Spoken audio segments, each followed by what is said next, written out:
Hi, evergreen നേഴ്സറിയിലേക്ക് വീണ്ടും സ്വാഗതം. ഞാൻ നിങ്ങളുടെ മത്തുക്കുട്ടിച്ചായ. അപ്പോൾ ഇന്ന് വരുന്ന ഞാൻ പറയാൻ പോകുന്നത് ഈ ഏലം എന്ന് പറഞ്ഞാൽ ഇടുക്കിക്കാരുടെ ഒന്നും ഫുൾ സമ്പത്തല്ല, സ്വത്തല്ല.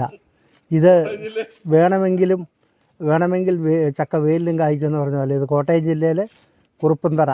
ഞാൻ ഇതിനു മുമ്പ് ഒരു കൊടിയുടെ വീഡിയോ ഇട്ടിരുന്നു. അദ്ദേഹത്തിൻ്റെ വീട്ടിലുള്ള ഒരു ഏലമാണ് ഇത്. നിറച്ച് ചിമ്പും നിറച്ച് കായുമാണ്.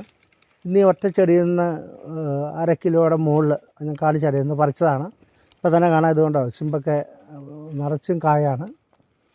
ഞാനിച്ചിരി മെഗാ പ്ലസ് ഒക്കെ അടിച്ചു കൊടുക്കാൻ പറഞ്ഞിട്ടുണ്ട്. കായ്ക്ക് ഇച്ചിരി വലിപ്പം ഇച്ചിരി ശോഷിപ്പുണ്ട്. ഇല്ല, വലിയ ശോഷിപ്പൊന്നുമില്ല, ഇടുക്കി കാവണക്ക് തന്നെ. അപ്പോൾ ഇതിനെക്കുറിച്ച് 2 വാക്ക് പുള്ളി പറയുന്നതാണ്. എത്ര വർഷം മുമ്പ് വെച്ചതാണ് എന്നൊക്കെ പുള്ളി പറയും. ഇതാണ് ഞാൻ ഏലം കാണിച്ചു.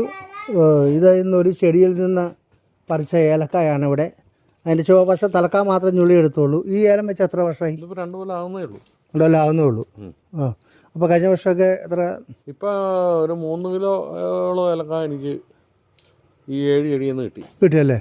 പോരെ, എന്തിനായി മോക്കൊക്കെ അമേരിക്കയിൽ കൊടുത്തുവിടുന്ന ഈ ഏലക്ക ഒരു കെമിക്കലും ഇല്ല, കളർ കുറവാന്നേ ഉള്ളൂ.